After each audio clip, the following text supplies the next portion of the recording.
ከእግዚአብሔር አባታችን ከጌታም ከኢየሱስ ክርስቶስ የመንፈስ ቅዱስ ኅብረት ይብዛልን። እግዚአብሔር ዛሬም ምሕረትና ቸርነት አድርጎልን ቃል ስለሰጠን እናመሰግናለን።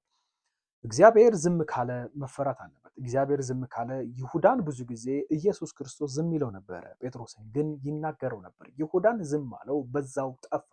ጴጥሮስን ግን ይገስጸው ነበር፣ ያስተካክለው ነበር፣ ይቆጣው ነበር፣ ያበረታው ነበር፣ ያለማምደው ነበር።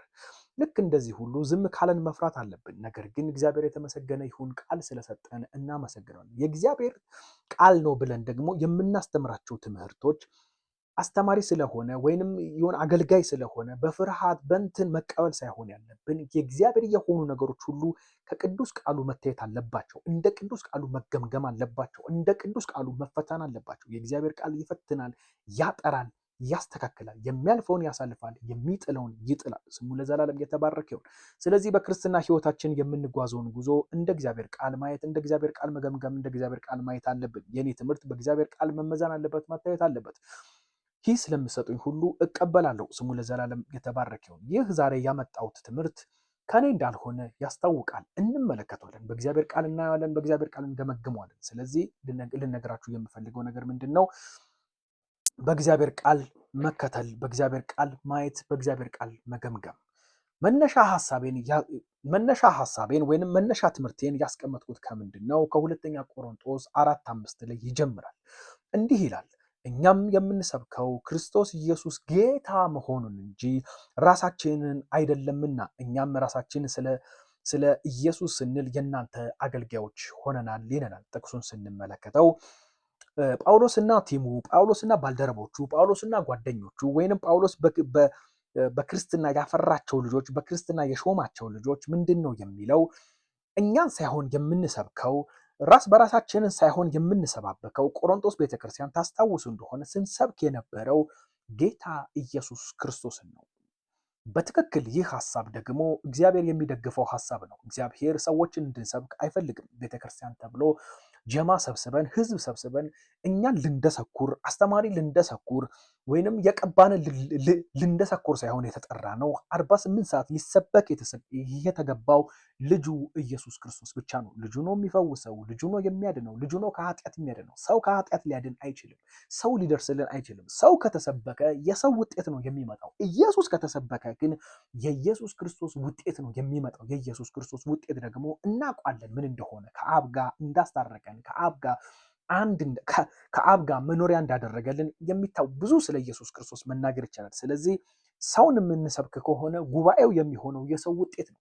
የሰው ህይወት የሚሆነው የአገልጋዩ ውጤት ነው። ነገር ግን ክርስቶስን ኢየሱስ የምንሰብክ ከሆነ፣ ክርስቶስን ኢየሱስ ክርስቶስ የምናውጅ ከሆነ፣ ካልሸፈንነው ኢየሱስ ክርስቶስን ውጤቱ የሚሆነው የኢየሱስ ውጤት ነው የሚሆነው። ስሙ ለዘላለም የተባረከ ይሁን። ስለዚህ ጳውሎስ ከሄደ በኋላ በዛች ቤተክርስቲያን ሲደረግ የነበረው ምንድን ነው? ጳውሎስን አስሬ መስበክ ሳይሆን የያዘው ጢሞቴዎስ ቢሆን በዚህ ቤተክርስቲያን እየተሾመው ብንል ጢሞቴዎስ 10 ጊዜ የጳውሎስን ስም እያነሳ ሳይሆን የሚሰብክላቸው ስለ ልጁ ኢየሱስ ክርስቶስ ነበር የሚሰብክላቸው። ስለዚህ ጳውሎስ ስለ ቲሙ የሚነግራቸው ነገር ምንድን ነው? እኛም ባሪያዎቹ ስንሰብክ የነበረው ጌታ ኢየሱስ ክርስቶስን ነው ይላቸዋል። ስለዚህ ከዚህ መማር አለብን። ስሙ ለዘላለም የተባረከ ይሁን። ከአንዳንድ መዛግብቶች፣ ከአንዳንድ ትምህርቶች፣ ከአንዳንድ መጽሐፍ ቅዱስ ትንተናዎች ካገኘኋቸው እያነሳን እንመለከታለን። የጳውሎስ ስብከት አብይ ሐሳቡ እርሱ ክርስቶስን ነው እንጂ ሐዋርያቶቹን ሳይሆን፣ ልጆቹን ሳይሆን፣ የደረሰበትን መከራ ሳይሆን፣ የመጣበትን አጋጣሚ ብዙ ብቻ በስብከት የሚገኙ ጥቅሞችን ሳይሆን ጳውሎስ ሲሰብክ የነበረው ራሱን ገሎ ክርስቶስን ነበር ሲያሳይ የነበረው። ልጆቹንም ሲነግራቸው የነበረው ይህንን ነው። ራሱን እያጠፋ ራሱን እየካደ ስለ ክርስቶስ ነበር በጣም በብዙ ሲሰብክላቸው የነበረው። ኢየሱስ ክርስቶስ ስሙ ለዘላለም የተባረከ ይሁን። እንደዚህ ያደርገን። ባገኘነው አጋጣሚ፣ ባገኘነው ሁሉ ቻንስ፣ ምንም እግዚአብሔር የተለያየ ቻንስ ቢሰጠንም በተገኘችው ቀዳዳ ሁሉ የእግዚአብሔር ልብ የሆነውን፣ የእግዚአብሔር ሐሳብ የሆነውን፣ የእግዚአብሔር አጀንዳ የሆነውን ልጁን ኢየሱስ ክርስቶስ መስበክ ይሁንልን። የጳውሎስ ደቀ መዝሙር ያድርገን። ስሙ ለዘላለም የተባረከ ይሁን። ማለትም አባባሉ ራሳቸውን እንደሚሰብኩ እንደ ሐሰተኛ አስተማሪዎች አይደለም። ሐሰተኛ አስተማሪዎች የሚያደርጉት ነገር ምንድን ነው ስንመለከታቸው? ከክርስቶስ ይነሱና በክርስቶስ ይሄዱና እየተለቁ ሲመጡ እየገዘፉ ሲመጡ ክርስቶስን እየሸፈኑ ራሳቸውን ማሳየት ነው የሚፈልጉት። የሐሰተኛ አስተማሪ፣ የሐሰተኛ ትንቢት፣ የሐሰተኛ አገልጋይ መለያው አንዱ ባህሪ ምንድን ነው? ክርስቶስን እየሸፈነ ጉባኤው ላይ ራሱን መሳል ይጀምራል፣ ራሱን ማስተለቅ ይጀምራል፣ ራሱን መደስኮር ይጀምራል፣ ራሱን ማሳየት ይጀምራል። ጳውሎስ ደግሞ የሚነግረን ከእግዚአብሔር የተቀበለው መልእክት በትክክል እንዳስተላለፈ እኛን ሳይሆን የሰበክንላችሁ ክርስቶስን ነው ይላል። ስሙ ለዘላለም የተባረከ ይሁን። የምንሰማቸው ትምህርቶች፣ የሚነገርብን ትንቢት፣ የሚመጣልን ፈውስ ከክርስቶስ እያነሳ አገልጋዩ ላይ የሚያደርገን ከሆነ መጠንቀቅ መቻል አለብን። ቃሉም የሚነግረን ይህንን ነው። እኔም እያደረግኩ ያለሁት እኔን ተመልከቱ ሳይሆን ዛሬም የምነግራችሁ ነገር ወደ ክርስቶስ ፎከስ ኦን ክራይስት፣ ወደ ክርስቶስ ተመልከቱ፣ ወደ ክርስቶስ እዩ። የሚያድነው እሱ ነው፣ የሚፈውሰው እሱ ነው፣ የሞተላችሁ እሱ ነው፣ የተነሳላችሁ እሱ ነው፣ በአፌት የሚታይላችሁ እሱ ነው፣ በአፌት የሚማልድላችሁ እሱ ነው እንጂ እኔ አይደለሁም ወይንም አገልጋዩ አይደለም። ስለዚህ አሁንም የምነግራችሁ ነገር እንደ ሐሰተኛ አስተማሪ አልሰብካችሁም። ራሴን ሳይሆን የምሰብካችሁ ክርስቶስ ኢየሱስን ነው።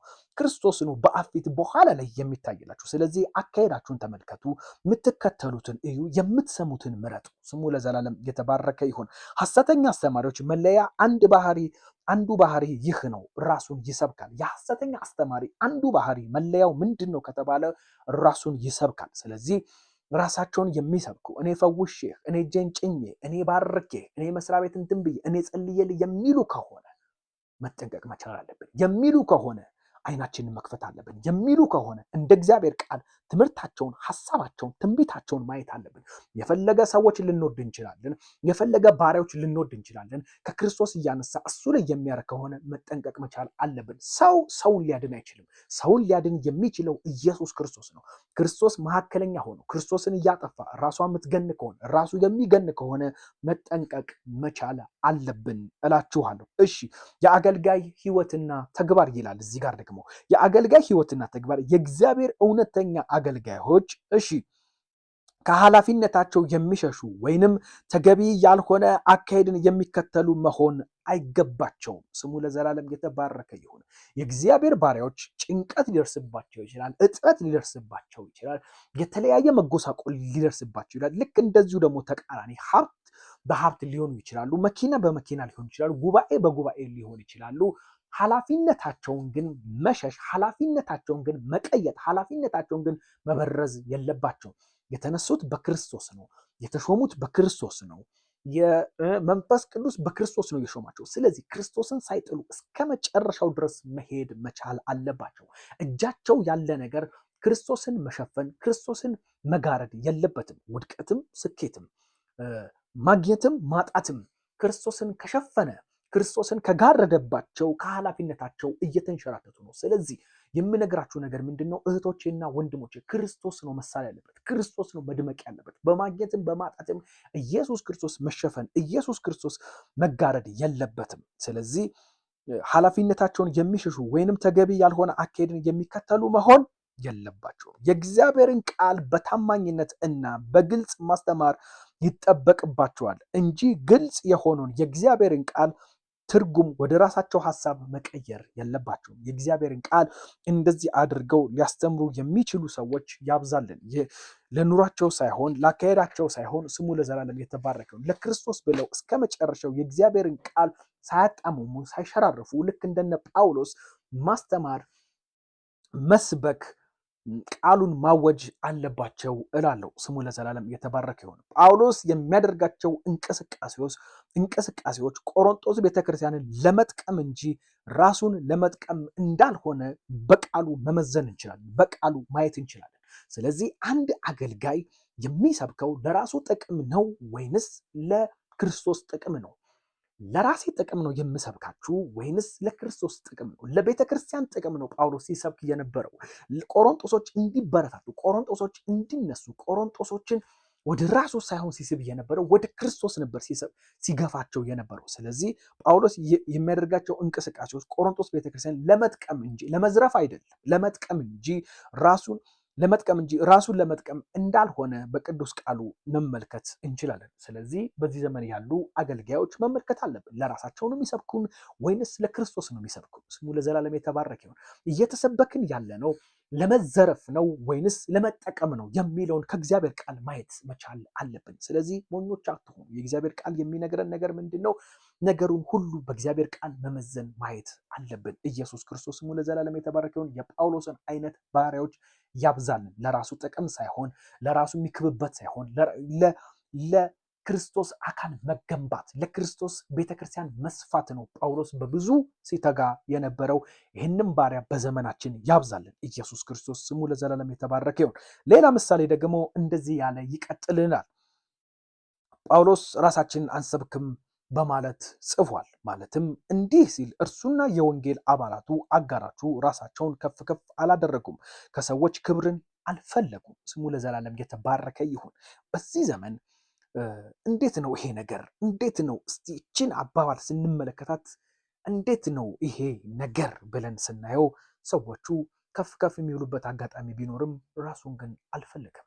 ራሱን ግን ከፍ ከፍ አላደረገም። እንደ ባሪያ ነው ጳውሎስ ሲሰብክ የነበረው። ለዚህ ደግሞ ጥቅስ የሰጠን አንደኛ ተሰሎንቄ 2:6 ላይ ስንመለከት እንደዚህ ይለናል፣ ከእናንተም ሆነ ከሌሎች ከማንም ሰው የሚገኝ ክብር አልፈለግንም፣ የክርስቶስ ሐዋርያ እንደመሆናችን መጠን ሸክም በሆንባችሁ ነበር። አንደኛ ተሰሎንቄ 2:6 ላይ ሁለት ሐሳብ ነው የሚያቀርበው። እንግዲህ ያለው ጳውሎስ አሁን ተሰሎንቄ ነው። በተሰሎንቄ ያለ ሐሳቡ አንድ ነው። በቆሮንቶስም ያለ ሐሳቡ አንድ ነው። በኤፌሶንም ያለ ሐሳቡ አንድ ነው። እንደዚህ ይላል፣ ከእናንተም ሆነ ከሌሎች ከማንም ከሰው የሚገኝ ክብር አልፈለግንም ይላል። ኢየሱስ ክርስቶስ ስሙ ለዘላለም የተባረከ ይሁን። እንደዚህ አይነት ባሪያዎች ያብዙልን። ከሰው ክብር ሳይሆን እግዚአብሔርን የሚሉ ነገርን ሁሉ ሪዋርዳቸው ሁሉ እግዚአብሔር እንደሆነ የሚያስቡ እግዚአብሔር እንደሆነ ከሰው ጥቅም የሚገኝ ሳይሆን ከሰው ከበሬታ የሚፈልጉ ሳይሆን ከሰው አጀብታ የሚፈልጉ ሳይሆን በሰው ፊት መንገስን የሚፈልጉ ሳይሆን ከናንተ የሚገኝ ጥቅም አንፈልግም የሚሉ ባሪያዎች ያብዛልን። ከናንተ የሚገኝ ጥቅም፣ ከናንተ የሚገኝ በረከት፣ ከናንተ የሚገኝ የሆነ ጥቅማ ጥቅሞች ሳይሆን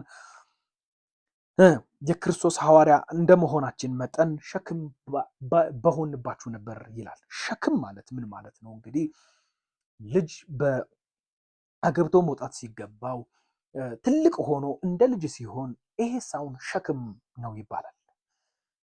የምነግራችሁ ነገር ምንድን ነው? አገልጋዮች ሐዋርያም ልትሆኑ ትችላላችሁ፣ ነብይም ልትሆኑ ትችላላችሁ። ከሰው ገንዘብ የምንቀበል ከሆነ ሰው ላይ ሸክም እየሆነ ነው። እግዚአብሔር ስሙ ለዘላለም የተባረከ። ስለዚህ ቃል ብርሃን እግዚአብሔር ስሙ ለዘላለም የተባረከው። ሰብከን ገንዘብ የምንመኝ ከሆነ ፈውሰን ገንዘብ የምንመኝ ከሆነ በስብከታችንና በትንቢታችን የሰውን ኪስ የምናራቁት ከሆነ ከሰው ኪስ ገንዘብ የምንቀበል ከሆነ ሰው ላይ ሸክም እየሆነ ነው። ራሳችንን አልቻልንም። ስሙ ለዘላለም የተባረከ ይሁን።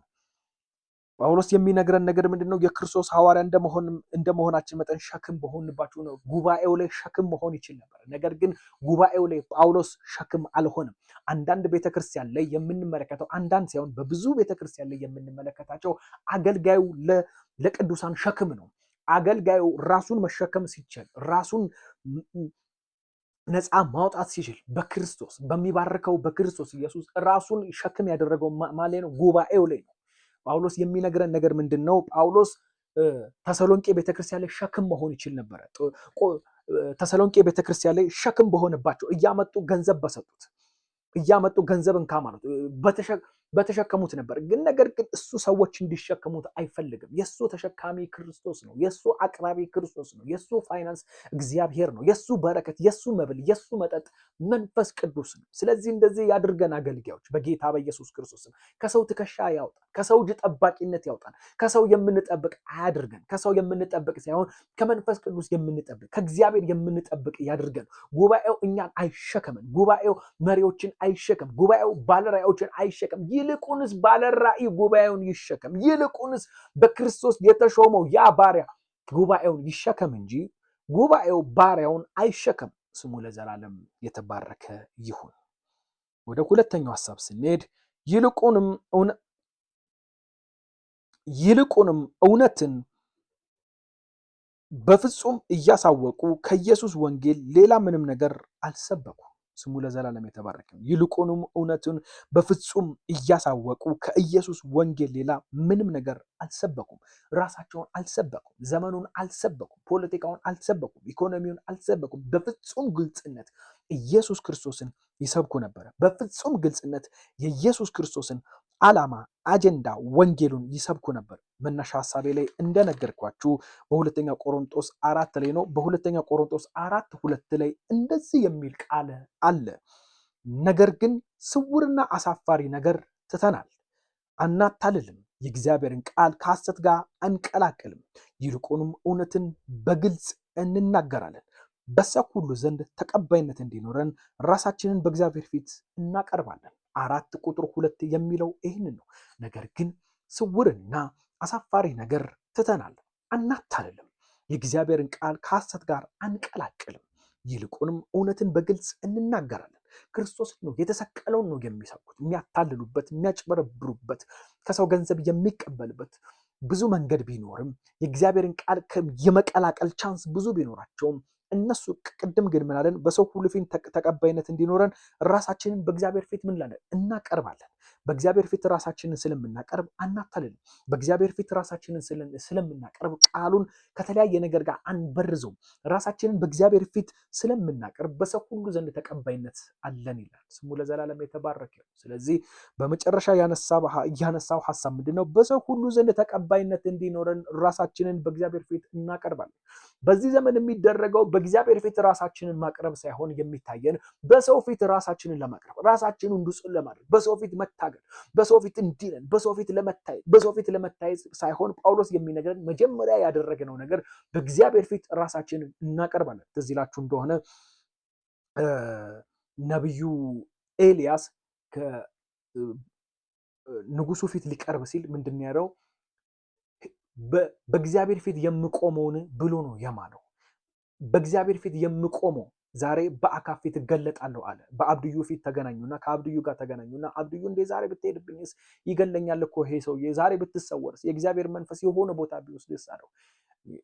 ኤልያስ የማለው መሐላ ምንድን ነው? በእግዚአብሔር ፊት ቆሜ ነው የምነግርህ፣ በእግዚአብሔር ሳልዋሽ በቃ መገለጥ የምነግርህ፣ አንተ አትሞትም፣ በእግዚአብሔር ፊት ሆኜ ነው አሁን የምነግርህ። ስለዚህ ጳውሎስም ያደረገው ምንድን ነው?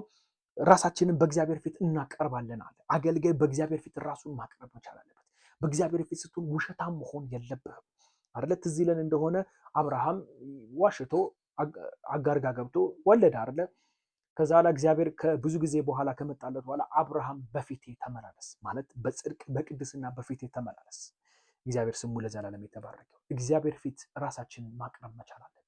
የምንሰብከው ቃል እውነተኛ ነው ውሸተኛ ነው፣ ሰው ሁሉ እንዲሰማል በእግዚአብሔር ፊት ራሳችንን ማቅረብ። ኃጢአት ከሰራን ንስሐ መግባት፣ ያቃተን ነገር ንስሐ መግባት፣ በእግዚአብሔር ፊት እንደምንቆም ሁሌ 24 ሰዓት እግዚአብሔር በዙሪያችን እንዳለ፣ 24 ሰዓት የእግዚአብሔር መንፈስ በውስጣችን እንዳለ እግዚአብሔር እንደምናገለግል ማወቅ መቻል አለብን። ስለዚህ ራሳችንን በእግዚአብሔር ፊት እናቀርባለን። በሰው ሁሉ ዘንድ ተቀባይነት እንዲኖረን፣ ሰው ሁሉ ይቀበለኝ፣ ሰው ሁሉ ይስማኝ መጸለይ ሳይሆን በእግዚአብሔር ፊት ራሳችንን ማየት፣ በእግዚአብሔር ፊት ስብከታችንን፣ ህይወታችንን መገምገም፣ አገልግሎታችንን ማየት፣ ሰው ሁሉ ይስማኝ ብለን አዋጅ ማወጅ፣ ሰው ሁሉ እንዲሰማኝ፣ እችን ባድረግ ያችን ባድረግ ሳይሆን ትልቁ ፖይንት ምንድን ነው? በእውነትና በጽድቅ የሚፈርድ እግዚአብሔር ፊት ራሳችንን፣ ህይወታችንን፣ አገልግሎታችንን፣ ኑሯችንን፣ ቀናችንን፣ ሌሊታችንን በእግዚአብሔር ፊት ማቅረብ እላችኋለሁ። ስሙ ለዘላለም የተባረከ ይሁን። ቀጥሎ እንደዚህ እላለሁ፣ ጳውሎስ ምንም እንኳን ሐዋርያ ቢሆንም የቆሮንቶስ አማኞች አለቃ አይደለም። ስሙ ለዘላለም የተባረከ ይሁን። ይልቁንም የእነርሱ አገልጋይ ነበረ ወይንም ነው። ጳውሎስ ምንም እንኳን ሐዋርያ ቢሆንም የቆሮንቶስ አማኞች አለቃ አልነበረውም። እንደ አለቃ አያጫውተውም። በቤተ ክርስቲያን ስንመለከት አብዛኞቹ ሲናደዱ አለቃ ልሁን ይላሉ። ቤተ ክርስቲያን መሪዎች በጣም ሲናደዱ እንደ አለቃ ያደርጋቸዋል። አለቃ ማለት ምንድን ነው? እንግዲህ የበላይ ነው። እኔ ያልኩት ነው የሚሆነው። እኔ ነኝ የምሾመው፣ እኔ ነኝ ዝም የማስበለው፣ እኔ ነኝ የምመራው ሳይሆን ጳውሎስ ያደረገው ነገር ምንድን ነው? እንደ አለቅነት ተሰምቶ ሳይሆን እንደ ባሪያ ነበር ሲመክራቸው የነበረው፣ እንደ ባሪያ ነበር ሲያገለግላቸው የነበረው፣ እንደ ባሪያ ነበር መካከላቸው ሲመላለስ የነበረው። እንደ ቦስ የታጀበ ቦስ ሳይሆን ሲያደርግ የነበረው ዝቅ ብሎ እንደ ባሪያ። ይህችን ደግሞ የወሰዳት ከማን ነው? ከኢየሱስ ክርስቶስ ነው። ኢየሱስ ክርስቶስ እንግዲህ የሚሸጠውንም የማይሸጠውንም የሚከተለውንም የሚክደውንም የማይከደውንም ዝቅ ብሎ እንደ ባሪያ እግራቸውን ሲያጥብ ነበረ። ኢየሱስ ክርስቶስ እንደ ቦስ ደቀ መዛሙርቶቹ ላይ እንደ አለቃ ሆኖ በቃ እኔ ነኝ የበላይነት ተሰሚነት በቃ ረግጦ ገዝቶ ሳይሆን እንደ ባሪያ ዝቅ ብሎ በፍቅር የሆነ ባርነት በፍቅር የሆነ ከክርስቶስ የመነጨ ዝቅ ብሎ ኢየሱስ ክርስቶስ ሲያደርግ ስለነበር ወንጌሉን አንብቦ ጳውሎስ ራሱን በቆሮንቶስ ቤተክርስቲያን እንደ አለቃ ሳይሆን እንደ ባሪያ ነበር ሲመላለስ የነበረው፣ እንደ ባሪያ ነበር ሲያገለግል የነበረው። እግዚአብሔር ለሚሰሙን፣ እግዚአብሔር ለምንጸልይላቸው፣ እግዚአብሔር ለሚከተሉን ባሪያ ያድርገን። ዝቅ ብለን የምናገለግል ያድርገን። ኢየሱስ ክርስቶስ ስሙ ለዘላለም የተባረከ ይሁን። በአንደኛ ቆሮንቶስ 4:1 ላይ እንደዚህ ይላል፣ እንግዲህ ሰው ሁሉ እኛን እንደ ክርስቶስ አገልጋዮች እንደ እግዚአብሔር ባለ አደራዎች ሊቆጥረን ይገባል። ባለ አደራዎች ታማኝ ሆኖ መገኘት አለባቸው። ኢየሱስ ክርስቶስ ስሙ ለዘላለም የተባረከ ይሁን። ምንም እንኳን ባሪያ ብንሆን፣ ምንም እንኳን ዝቅ ብንል፣ ሰው ሁሉ ሊያላግጥብን ሊያተፋብን ሳይሆን ከእግዚአብሔር የተቀበልነው ኃላፊነት ስላለ የክርስቶስ ባለ አደራዎች የክርስቶስ እንደራሴዎች ሊመለከተን ይገባል። ቀጥሎስ ባላደራዎች ታማኝ ሆኖ መገኘት አለባቸው ይላል። ኢየሱስ ክርስቶስ ስሙ ለዘላለም የተባረከ ይሁን። ቀጥሎ እንደዚህ የሚል ሐሳብ አለ። በአንድ በኩል ጳውሎስ የክርስቶስ ብቻ እንጂ የማንም አገልጋይ አልነበረም። ኢየሱስ ክርስቶስ ስሙ ለዘላለም የተባረከ ይሁን። እንደ ጳውሎስ ያደርገን። ካገለገልን አይቀር የሰው አገልጋይ አንሁን፣ የእንትና አገልጋይ አንሁን። የእንትናና የእንትና በኢየሱስ ክርስቶስ እስራት ነው፣ ወጥመድ ነው፣ ውድቀት ነው፣ እግዚአብሔር የማይፈልገው ነው። ጳውሎስ የክርስቶስ ብቻ አገልጋይ ነበረ። ጳውሎስ ብዙ ተጽዕኖ ቢኖርበትም፣ ብዙ የሚያጨናንቁ ነገሮች ቢኖሩበትም ጳውሎስ የክርስቶስ ብቻ አገልጋይ ነበረ። በአንደኛ ቆሮንቶስ 7:23 ላይ እንደዚህ የሚል ቃል አለ። በአንደኛ ቆሮንቶስ 7:23 ላይ በዋጋ ተገዝታችኋል፣ ስለዚህ የሰዎች ባሪያ አትሁኑ። ትዝ ይላችሁ እንደሆነ በገላትያ ቤተክርስቲያን ላይ ትንሽ መንገራገጭ ተፈጠረ። ከመንገራገጩ ምንድን ነው? ኬፋ ወይንም ጴጥሮስ ከኢየሩሳሌም የመጡትን ሲመለከት ከአሕዛብ ጋር መብላትን ገሸሽ አለ። የተሰጠው ወንጌልን በቃ እንዴት ነው በአሕዛብ የተነሳ ሲበላ ነበረ። ከዛ የመጡ አይሁዳውያን ከዛ የመጡ ሲመለከቱት ከነሱ ጋር መብላትን ተወ። ፖል ግን የክርስቶስ ባሪያ ስለነበረ፣ ፖል ግን የክርስቶስ ደቀ መዝሙር ስለነበረ በመብል ከአይሁድ ጋር በመሆን ከባሪያ ጋር በመሆን ከአሕዛብ ጋር በመብላት በመጠጣት ክርስቶስ እንደዛ አይደለም። ክርስቶስ የልብ ጉዳይ ነው የሚለው ፖል እንጂ ስርዓት የውጭ ስርዓት አይደለም። ጴጥሮስ ሸርተት አለና በውጭ ስርዓት ላይ ተጠለፈ። ትላንትና ሲያደርጉት እንደነበረው ከአሕዛብ ጋር አለመቀላቀልን መረጠ። ማንን? ሰዎችን ሲመለከት። ጳውሎስ ደግሞ በሰውኛ የሚሰበክ ወንጌል የለውም። ሰውን በማየት መልክን በማየት አንተ ይሁዲ ነህ አንተ አሕዛብ ነህ በሚል እሱ አይደለም ወንጌሉ። ወንጌሉ የክርስቶስ ነው። ወንጌሉ የልብ ጉዳይ ነው እና ሰውን በማየት አያገለግልም። ወንጌል ሰውን በማየት አይከተልም። ሰውን በማየት አይበላም አይጠጣም። ክርስቶስን በማየት የጀመረ ጉዞ ነው እና ክርስቶስን ልክ እንደዚህ አድርጎ ያብራልን። ፓስተሮች ሲመጡ ከፍ ዝቅ፣ የሆነ አገልጋይ ስንመለከት ሸረብረብ፣ የሆነ አገልጋይ ስንመለከት እንደዚህ አያደርገን። እግዚአብሔር ይህን ልብ ከኛ አስመሳይነትን ከኛ ይውሰደው። የሰው ተከታይ ሳይሆን የሰው አገልጋይ ሳንሆን እኛ የክርስቶስ አገልጋዮች ያድርገን። በምሳሌ 29:25 ላይ እንደዚህ የሚል ቃል አለ። በምሳሌ 29:25 ላይ እንደዚህ ይላል፣ ሰውን መፍራት ወጥመድ ነው፣ በእግዚአብሔር የሚታመን ግን በሰላም ይኖራል። በሰላም አገልግል ወንድሜ። ሰውን እያየህ አታገልግል። ሰውየው ሲኖር ሰውየው ሳይኖር ልብህ የሸፈተ ወዲያ ወዲህ እያለ አታገልግል። ወዲያ ወዲህ እያልክ ሰውን መፍራት ወጥመድ ነው። ካገለገልክ አይቀር እግዚአብሔርን አገልግለህ ሙት። በሰላም ተኛ። በሰላም እርፍ ብለተኛ። የውስጥ ምስክርነት ይኑርህ፣ የውስጥ ሐሴት ይኑርህ።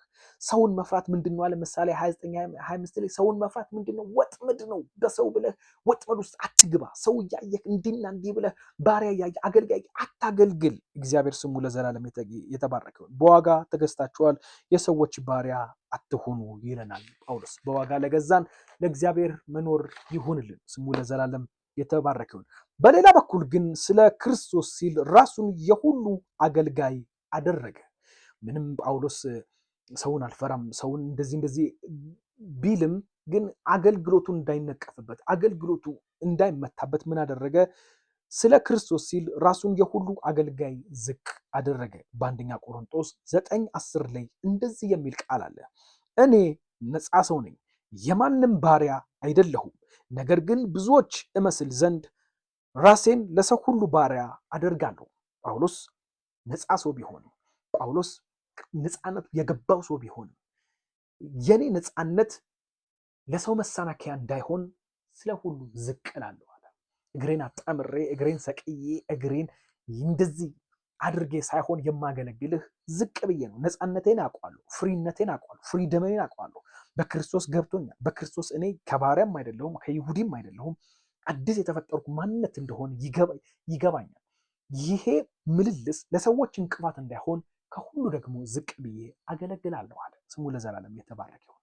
አንዳንድ ነፃ ብንሆንም አንዳንድ ትምህርቶች እንትን ቢሆኑብንም የምንፈራገጥበት የምንዘልበት ቤተክርስቲያን ላይ የምንፈንጭበት አያደርገን። ይልቁንስ ዝቅ ግን ስሜት ሆነን ከሰዎቹ ጋር ተግባብተን ከሚሰሙን ሰዎች ጋር ተግባብተን ለሰዎቹ ስንል ዝቅ ብለን እግራቸውን እያጠብን እግሬን እጠቡኝ ሳይሆን እግራቸውን እያጠብን እንደ ኢየሱስ ክርስቶስ እንደነ ጳውሎስ ከማዕዳቸው እየተካፈልን ስሙ ለዘላለም የተባረከው ዝቅ ካሉት ጋር ዝቅ እያለን ከድሃው ጋር ድሃ እየሆንን ኢየሱስ ክርስቶስ ስሙ ለዘላለም እንደዚህ ያደርገን፣ ዝቅተኞች ያደርገን። የገባን ነፃነት የሚያኖረን ኑሮ ቢሆንም ግን ለሰዎቹ ህይወት ስንል ለሰዎቹ መዳን ስንል ለሰዎቹ ማምለጥ ሲባል ዝቅ ብለን መኖር፣ ዝቅ ብለን ማገልገል፣ ዝቅ ብለን መመላለስ ይሆንልን። ኢየሱስ ክርስቶስ ስሙ ለዘላለም የተባረከው። ራሱን የሁሉ አገልጋይ አደረገ። ይህን በማድረጉ የክርስቶስ ምሳሌ ተከተለ። ኢየሱስ ክርስቶስ ስሙ ለዘላለም የተባረከ ይሁን። ራሱን የሁሉ አገልጋይ አደረገ።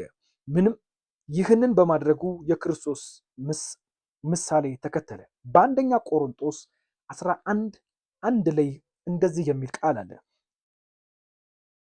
እቺ ነች እዚህ ላይ ያለው ጥቅስ ማለት ነው። እኔ የክርስቶስ ምሳሌ እንደምከተል እናንተም የእኔን ተከተሉ ይለናል። ኢየሱስ ክርስቶስ እንመለከተዋለን። ኢየሱስ ክርስቶስን ከየት አነሳለን ጳውሎስ? እሺ ኢየሱስን ስንመለከት በፊልጵስዩስ 2:5-8 ላይ እንደዚህ የሚል ቃል አለ። ጳውሎስ ምን አለ? እኔ የክርስቶስን ምሳሌ እንደምከተል እናንተም የእኔን ተከተሏልና ፊልጵስዩስን ከተትኩላችሁ። ፊልጵስዩስን ስንመለከት በክርስቶስ የነበረው ያ አስተሳሰብ በእናንተ ዘንድ ይሁን። የክርስቶስ አስተሳሰብ ምን ይሆን? እርሱ በባህሪው አምላክ ሆኖ ሳለ ከእግዚአብሔር ጋር መተካከልን ሊቀበለው እንደማይገባ አድርጎ አልቆጠረውም። ይልቁንም ነገር ግን የባሪያን መልክ ይዞ በሰው አምሳል ተገኝቶ ራሱን ባዶ አደረገ። ሰው ሆኖ ተገለጠ። ራሱን ዝቅ አደረገ እስከ ሞት፣ ያውም እስከ መስቀል ላይ እስከ መሞት ድረስ ታዛዥ ሆነ። ኢየሱስ ክርስቶስ የዚህን ያህል ዝቅ ካለ እኛ ምንድን ነው እንደዚህ ከፍ የሚያደርገን? ኢየሱስ ክርስቶስ ዙፋኑን ትቶ የዚህን ያህል ዝቅ ካለ እኛ ምንድን ነው ምንጣፍ አንጥፉልን የምንለው? ኢየሱስ ክርስቶስ አምላክ ሆኖ ሳለ ከእግዚአብሔር ጋር እኩል ሆኖ ሳለ እሱን ይዞ ሙጥኝ አላለ። ስለኛ ሲል ዙፋኑን ተወ። የሞተው አሟሟት ለዚያውም የመስቀል ሞት ነው። የመስቀል ሞት እጅግ በጣም ከባድ ነው። ስለማ ሲባል እኔ እንድድን እኔ ከዳንኩኝ በኋላ የማድነው ህዝብ ላይ ምንድነው እንደዚህ የሚያደርገኝ? ምንድነው ራሴን የምሰቅለው? አትጨብጡኝ የምለው፣ አትንኩኝ፣ ራሴን ቢዚ የማደርገው፣ ራሴን በጣም የተለየ ፍጡር የማደርገው ኢየሱስ ክርስቶስ ያንም ያክል ዙፋን ትቶ ከመጣ ያንም ያክል ማንነቱን መላእክቶች ቀን ከሌሊት የሚሰግዱለት ቀን ከሌሊት የሚፈሩት ፈጣሪ የሆነ ማንነት ሰው ሆኖ ከመጣ ዝቅ ካለ እኔ ለምንድነው ጉባኤው ላይ የመጨረሻ ነኝ የምለው? እኔ ነኝ የበላያችሁ የምለው? እኔ ነኝ ጥግ የምለው? ራሴን በጣም ማዋድደው ራሴን በጣም መሰቅለው ለምንድን ነው እንዴ? በጣም መሰቀል መወደድ ያለበት ክርስቶስ ነው እንጂ በጣም መሰበክ ያለበት ክርስቶስ ነው እንጂ በጣም መፈራት ያለበት ክርስቶስ ነው እንጂ አገልጋይ ስለምን ተብሎ ነው ራሱን የሚሰቅለው? እኔ ከተናገርኩበት እሞታለሁ። እኔ ማንነኝና ነው በክርስቶስ የሞተለትን ህዝብ ላይ እንደዚህ የምሰቅለው? ራሴን እንደሆነ ሰዓት ግድግዳ ላይ ከፍ ተደርጎ እንደሚሰቀል ሰዓት ራሴን የምሰቅለው ማንንና ነው? አገልጋዮች ምንም ነን እኮ። ኢየሱስ ክርስቶስ ምሕረት ያድርግልን። በእውነት ኢየሱስ ክርስቶስ ምሕረቱን ያብዛልን በጌታ በኢየሱስ ክርስቶስ። ስለዚህ የምትከተሉትን እወቁ እላለሁ፣ የምትከተሉትን አስቡ እላለሁ። በአንደኛ ቆሮንቶስ 2:2 ላይ እንደዚህ ይላል፣ በመካከላችሁ ሳለው ኢየሱስ ክርስቶስን ያውም የተሰቀለውን እርሱን ብቻ እንጂ ሌላ ነገር እንዳላውቅ ወስኜ ነበረ። ትምክህት አያስብም ጳውሎስ፣ መዝረፍን አያስብም ጳውሎስ፣ ራሱን መስቀል አያስብም ጳውሎስ። የሚሰብከው የሚያደርገው ነገር ምንድን ነው? የተሰቀለውን ኢየሱስ ክርስቶስ በመካከላቸው ይገልጥ ነበር፣ በመካከላቸው ያውቅ ነበር፣ በመካከላቸው ይናገር ነበር። ሌላ እውቀት አልፈልግም፣ ሌላ ነገር ልጨምርባችሁ አልፈልግም። አረ ኢየሱስ ክርስቶስ ስሙ እንደዚህ አይነት ደቀ መዝሙር ያድርገን፣ እንደዚህ አይነት ባሪያ ያድርገን። ተንኮልን በቃ ራሱን መስቀል፣ ራሱን መግዘፍ፣ ራሱን እንትን አልፈለገም ጳውሎስ። ይልቁንም ያደረገው ምንድነው? በመካከላችሁ ስመላለስ ያውም የተሰቀለውን ኢየሱስ ክርስቶስን እንጂ ሌላ እንዳላውቅ ወስኜ ነበረ። ኢየሱስ ክርስቶስ እንደዚህ ያድርገን። ኢየሱስ ክርስቶስ ከዚህ መካከል ያድርገን፣ ከዚህ ጉባኤ መካከል እውነተኛ ባሪያዎች ያድርገን። ጥቅም ፈላጊዎች ሳይሆን ጥቅሙን ኪሱን የሚሞላበት በዛና በዚህ አድርጎ ከሰዎቹ የሚቀበልበት መንገድ ሳይሆን በጌታ በኢየሱስ ክርስቶስ እሱ ለሰዎቹ የሚሰጣቸውን ክርስቶስን መግለጥ፣ ክርስቶስን ማውራት፣ ክርስቶስን ማሳየት፣ ክርስቶስን መስበክ ያድርገን። በኢየሱስ ክርስቶስ ስም ያድርገን። የኢየሱስ ክርስቶስ ደቀ መዝሙር ያድርገን። በመጨረሻ እንዲህ ይላችኋለሁ፣ በማቴዎስ 28:19 እስከ 20 እንደዚህ የሚል ቃል አለ። ስለዚህ ሂዱ፣ አሕዛቦቹን ሁሉ በአብ በወልድ በመንፈስ ቅዱስ ስም እያጠመቃችኋቸው ደቀ መዛሙርት አድርጓቸው። ቁጥር 20 እንደዚህ ይላል፣ ያዘዝኳችሁንም ሁሉ እንዲጠብቁ አስተምሯቸው። እኔ እስከ ዓለም ፍጻሜ ድረስ ሁል ጊዜ ከእናንተ ጋር ነኝ። የምፈልጋት ሀሳብ ምንድን ነው? ያዘዝኳችሁንም ሁሉ እያስተማራችኋቸው ደቀ መዛሙርት አድርጓቸው። የኢየሱስ ክርስቶስ ደቀ መዛሙርት ማድረግ የሰው ደቀ መዝሙር ሳይሆን፣ የአገልጋይ ደቀ መዝሙር ሳይሆን የኢየሱስ ክርስቶስ ደቀ መዝሙር ማድረግ። የኢየሱስ ደቀ መዝሙር ደግሞ እንዲሆኑ ምን አለ? ኢየሱስ ክርስቶስ ሐዋርያቶቹን ትቶላቸው ይላል። ምን? ትምህርቱን። ስለዚህ እሱን ትምህርት አስተምሯቸው፣ እሱን ንገሯቸው፣ እሱን ስበኳቸው፣ እሱን አውጁባቸው፣ እሱን ንገሯቸው ባለ ቁጥር ኢየሱስ ክርስቶስ ምን ይሆናል? ይገለጣል። ምን ይሆናል? ኢየሱስ ክርስቶስ ይበራል። ምን ይሆናል? ኢየሱስ ክርስቶስ ያውቁታል። ለኢየሱስ ክርስቶስ መኖር ይጀምራሉ። ወደ ሐዋርያቶቹ ሳይሆን ወደ ክርስቶስ መስፋት፣ ወደ ጴጥሮስ ሳይሆን ወደ ኢየሱስ፣ ወደ እንድርያስ ሳይሆን ወደ ኢየሱስ፣ ወደ በቃ የኢየሱስ ክርስቶስ ደቀ መዝሙር የነበሩትን እንግዲህ አስቧቸው፣ እነሱ አይደለ? ወደ እነሱ ኢየሱስ ክርስቶስ ስሙ ለዘላለም የተባረከ ይሁን። እግዚአብሔር እንደዚህ ያደርገን። ኃላፊነታችንን በአግባቡና በትክክለኛው መንገድ መወጣት ያደርገን። ጉባኤውን በእኛ ሰርክል መጠምዘዝ፣ በእኛ ሰርክል ውስጥ መክተት፣ ከእኛ ሰርክል እንዳይወጣ በተለያየ ትምህርት በተለያየ መንገድ መጠርነፍ ሳይሆን ወደ ኢየሱስ ክርስቶስ ነፃ ወደ አወጣቸው፣ ወደ ሞተላቸው፣ መጨረሻ ወደሚመጣላቸው፣ ወደሚቀበላቸው ኢየሱስ ክርስቶስ እንደሆነ፣ የሚያድናቸው እሱ እንደሆነ፣ የሚማልድላቸው እሱ እንደሆነ፣ የሞተላቸው እሱ እንደሆነ ወደ ኢየሱስ ክርስቶስ መስፋት፣ ወደ እግዚአብሔር ልብ የሆነ፣ ወደ እግዚአብሔር ሐሳብ የሆነ፣ ወደ እግዚአብሔር አጀንዳ የሆነ ወደ ኢየሱስ ክርስቶስ መስፋት ይሁንልን።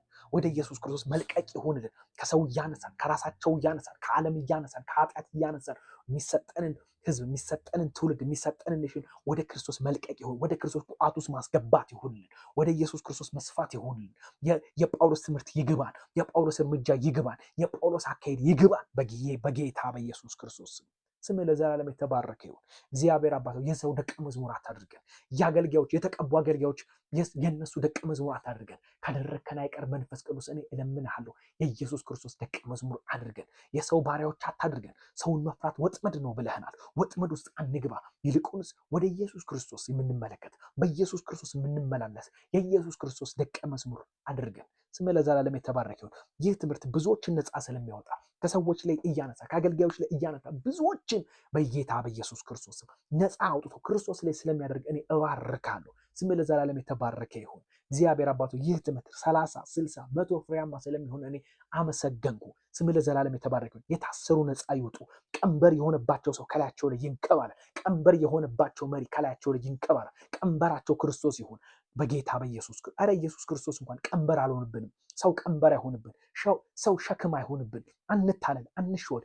ይህ ቃል ያብራ። ይህ ቃል በኢየሱስ ክርስቶስ ቀንበር የሆነባቸውን ነገር ከላያቸው ላይ ያንከባል። ኢየሱስ ክርስቶስ ይክበድባቸው። ኢየሱስ ክርስቶስ ይተልቅባቸው። ኢየሱስ ክርስቶስ ይታይባቸው። ስም ለዘላለም የተባረከ ይሁን። የቃል ፍቺ ያበራል እንደሚል በኢየሱስ ክርስቶስ ስም ያብራ። ከቃል እየተነሳ ነፃ መውጣት ስላለ እኔ አመሰግናለሁ። የእግዚአብሔር ቃል እንደሚናገር ጌታ መንፈስ ነው፣ የጌታ መንፈስ ባለበት አርነት አለ እንደሚል በኢየሱስ ክርስቶስም አርነት መውጣት ይሁን። በቃልህ ህዝብህ አርነት ይውጣ፣ ቤተክርስቲያን አርነት ይውጣ፣ ወደ አንተ አርነት ይውጣ። ይሄ ቃል አርነት ያውጣው። ይሄ ቃል ሴቶች ወንዶች ልጆችን ይፍታ። ስሜ ለዘላለም የተባረከ ይሁን። እኛም ሁላችን ባልተሸፈነ ፊት ያን ክብር እንደምንመስል በጌታ በኢየሱስ ክርስቶስ ስም ኢየሱስ ክርስቶስ ልንመስል ተጠርተን ሰውን አንምሰል። ኢየሱስ ክርስቶስን ልንመስል ተጠርተን አገልጋይን አንምሰል በጌታ በኢየሱስ። ይልቁንስ እኛም ሁላችን ባልተሸፈነ ፊት የጌታን ክብር እንደ መስታወት እያንጸባረቀን የእርሱን መልክ እንድንመስል ከክብር ወደ ክብር በኢየሱስ ክርስቶስ መለወጥ ይሁን። ይህም የሚሆነው መንፈስ ከሆነ ከጌታ ጋር ነው። በጌታ በኢየሱስ ክርስቶስን መስለን ምድር ላይ ማለፍ ይሆናል። ሰውን መስለን አገልጋይ መስለን ማለፍ አይሆንብን። ኢየሱስ ክርስቶስን መስለን መሄድ ይሁንልን። እግዚአብሔር አባት ሆይ ስለ ረዳን ስምህ ይባረክ። ይህንን ቃል ብርሃን ስለሰጠን ስምህ ለዘላለም የተባረከ ይሁን። በጌታ በኢየሱስ ክርስቶስ ስም አሜን።